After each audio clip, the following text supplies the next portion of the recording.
All right, cool. All right, functional groups. Let's go through a few of these. We'll talk more about these in later detail in mainly the next topic. Aldehydes look like this.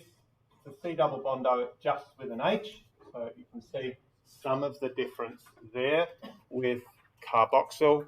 Alkenes we've seen, alkynes, alcohols we've seen.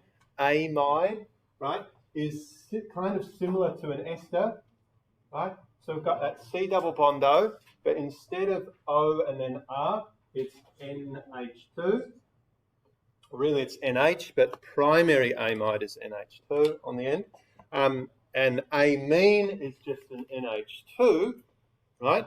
And so we can get an amide by the combination of a carboxylic acid and an amine, and we'll explore that when we get to proteins, right? Because proteins are polyamides or polypeptides, because an amide link is also called peptide link.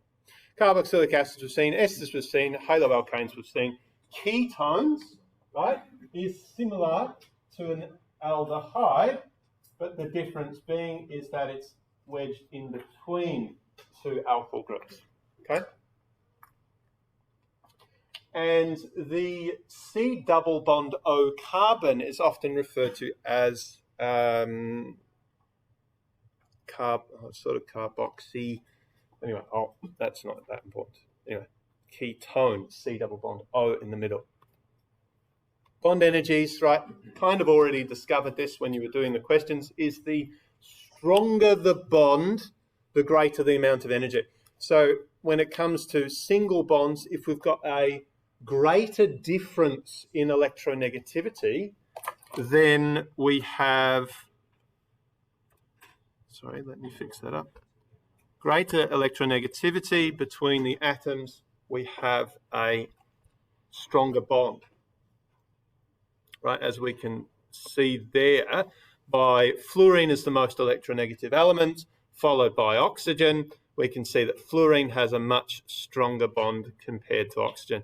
Although there's not much difference in bonding between carbon and hydrogen, but that bond is rather stable. So I guess that slightly breaks apart that trend. But the strongest of the bonds is the triple bond, is the most stable. We can look at that from the point of view of bond length, though bond length is not that important. And even bond energy is not all that important either, right? Because you're not given bond energies. You don't have to calculate how much energy is required to break a bond, and we don't really look at the enthalpy of formation of compounds, right? We do that by a little bit of Hess's law, by combining the delta H's together as we've done before, but not in terms of using bond energy. So don't have to worry about it too much. So generally, right, generally speaking, stronger the bond, the harder it is to break.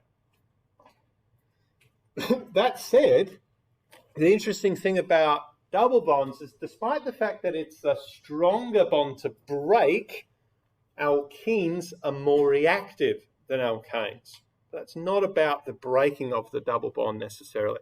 It's the opening of one of those double bonds in, say, addition reactions.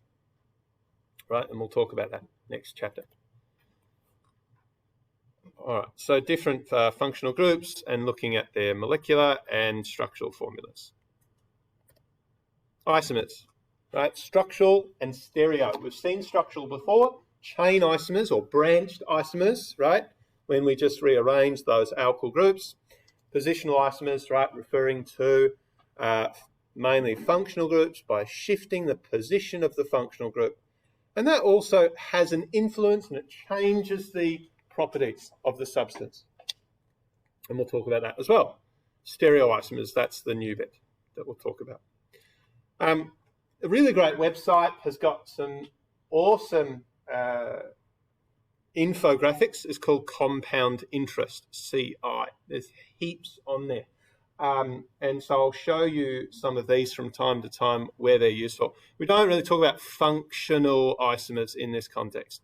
So if I'm looking at the isomers of butene, right, we're mainly talking about the positional isomers of butene. We're not completely changing its function by making it cyclical, right? So we don't look at this sort of formation of isomerism. We do a little bit when we get to the analysis, right? Particularly when trying to distinguish the difference between whether it's say an ester or a carboxylic acid may be isomers of one another. And we can use spectroscopic information to deduce whether it's one or the other. And then we're going to look into this thing here called geometric and optical isomers. Now, we only notice that here has got what's called E and Z notation, which is chemically correct, all right, according to our UPAC. However, in VCE, we don't use the EZ notation. We use trans and cis notation, not E and Z. And we have what's called S and R notation of optical isomers, but you're not required in VCE to name optical isomers. The only thing we need to know is the recognition of chiral centers. And we'll talk about how we do that. Chain isomers. Let's have a look at this. We've got 3 chain isomers of hexane. Let's see if we can name these structures. First rule, right, we look at the longest continuous carbon chain. So in this first example, we can see I've got 1, 2, 3, 4, 5, 1, 2, 3, 4, 5, 1, 2, 3. So the longest is 5, so we have a pentane backbone. We've got a methyl branch coming off that backbone, and then if we count it 1, 2, or 1, 2, 3, 4, 2 is less than 4, 2 methyl pentane. One thing to notice, particularly in this second example, to point out is the fact that the longest carbon chain is not the one that is always linearly expressed. What I mean by that is that we can look here. I've got a backbone of 4, right? Whereas this is the continuous chain that's a backbone of 5. Does that make sense?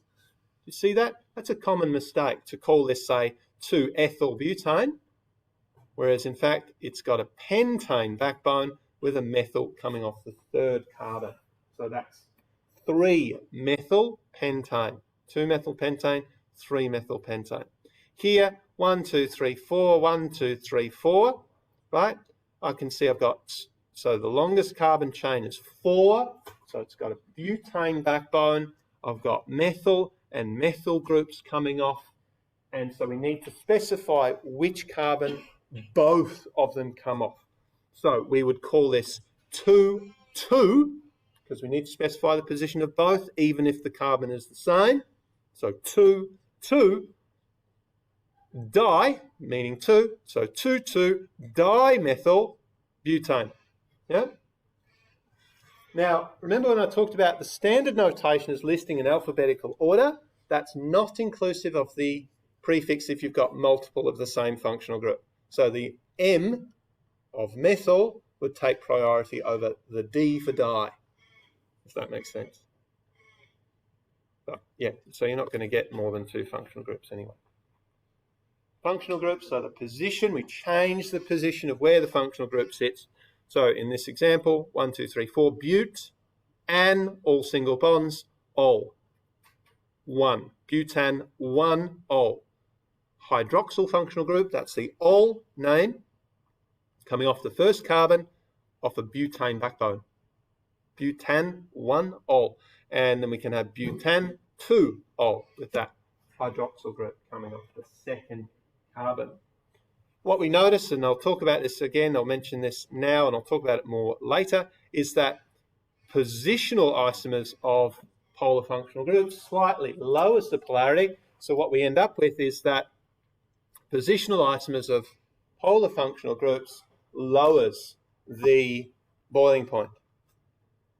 And also this will be ever so slightly less reactive for the reason that right? This hydroxyl functional group is less accessible than when it's on a terminating carbon.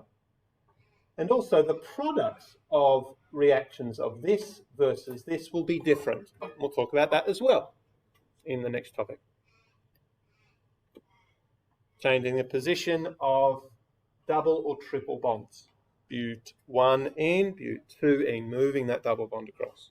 No such thing as but 3-ene, because if we go to the third carbon, we're essentially rotating that first molecule 180 degrees. In ethanol, right, these are exactly the same molecule. Yeah? They're not positional isomers, right, because one is simply a rotation of the other. So we've got to just be wary of whether or not your isomers are the same molecule or not.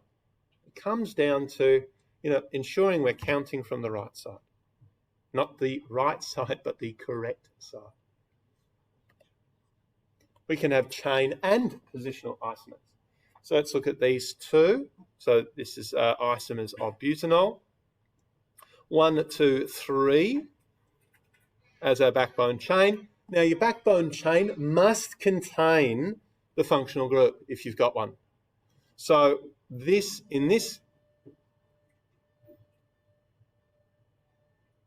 I'll finish up shortly. This is not a propane backbone as such, but it's a propanol backbone with a methyl functional group.